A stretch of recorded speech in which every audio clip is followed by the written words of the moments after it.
Deux petites meufs toutes mignonnes nous emmènent dans un voyage à travers l'Europe et nous font découvrir les villes et la nourriture qu'elles vont découvrir dans un voyage entre Venise et Istanbul. Bienvenue dans Manga Express, aujourd'hui on parle des fleurs de la mer Égée. Tu sais comment me soutenir si la vidéo te plaît. Si t'es un ancien sur la chaîne, tu auras déjà vu ma suite de présentations sur les mangas historiques avec par exemple Bright Stories, Vinland Saga, Reine d'Égypte. Et aujourd'hui je t'amène au 15e siècle où on va découvrir Lisa, une jeune fille au caractère bien trempé qui est fille de nobles marchands et qui est plus passionnée par l'artisanat du Moyen-Orient que par les histoires d'amour. Lisa, qui ne rêve que d'une chose, c'est de voyager, va rencontrer Ola, une jeune fille étrangère qui est contrainte de voyager seule. Ola, c'est une fille qui a pas de bol parce qu'elle vient de Crimée, donc un territoire au-dessus de la mer Noire, et elle a été mariée à un Italien. Mais en voyageant jusqu'à ce pays lointain, elle apprend entre-temps que son mari est mort. Elle veut donc rentrer dans son pays natal parce qu'elle s'inquiète beaucoup pour sa petite sœur.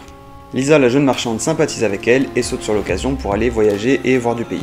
Avec un ami de la famille, Lorenzo, elles vont embarquer dans un navire pour un voyage qui durera des mois, avec comme fil conducteur de retrouver la jeune sœur d'Ola. Mais pour ça, il faudra récolter des fonds, et Lisa, elle doit prouver qu'elle est une bonne marchande en négociant et en ramenant de l'argent.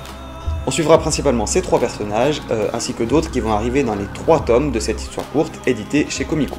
Pendant leur voyage, on va découvrir une petite dizaine de villes qui sont situées sur les côtes de la mer Adriatique et de la mer Égée, et surtout un détail de tous les plats caractéristiques de ces régions, des façons de la préparer, ainsi que de la façon dont s'est construite la ville ou comment elle a évolué.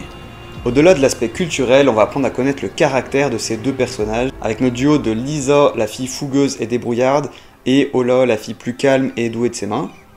Elles sont très attachantes malgré qu'il n'y ait pas vraiment d'enjeu avant le 3e tome. C'est assez calme pendant les 2 premiers et l'action intervient que dans ce dernier tome. Niveau dessin, c'est du très bon, autant les décors que les vêtements, que les visages. On a régulièrement des petits schémas pour pouvoir comprendre les itinéraires et les différentes étapes. Par contre, il y a quand même pas mal de textes explicatifs, ce qui aura tendance un petit peu à casser le rythme. Faut pas s'attendre à une histoire très fluide au niveau du scénario.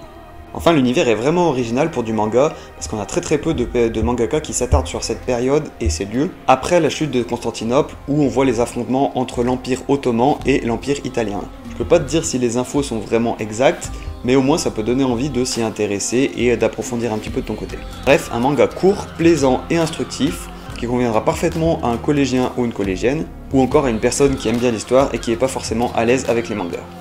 T'as pu voir à l'écran les notes que je lui mettais, et c'est sorti en 2020, terminé en 3 tomes chez Komiku comme je te disais. Quant à moi, c'est une œuvre que j'ai découvert complètement par hasard. J'avais lu le premier tome à la bibliothèque et je l'avais gardé dans un coin de ma tête pour te faire une petite présentation quand j'aurai lu les 3 tomes. Et pour info, l'auteur Akame Inoshita a commencé un nouveau manga qui s'appelle Céline, une vie parisienne. Comme toujours, n'hésite pas à laisser un petit commentaire si la vidéo t'a plu, à t'abonner si c'est toujours pas le cas, je fais une vidéo tous les vendredis, et surtout, on vise les 1000 abonnés avant la fin de l'année. Merci d'avoir regardé la vidéo jusqu'au bout, et tu peux passer à une de mes autres vidéos. Ciao!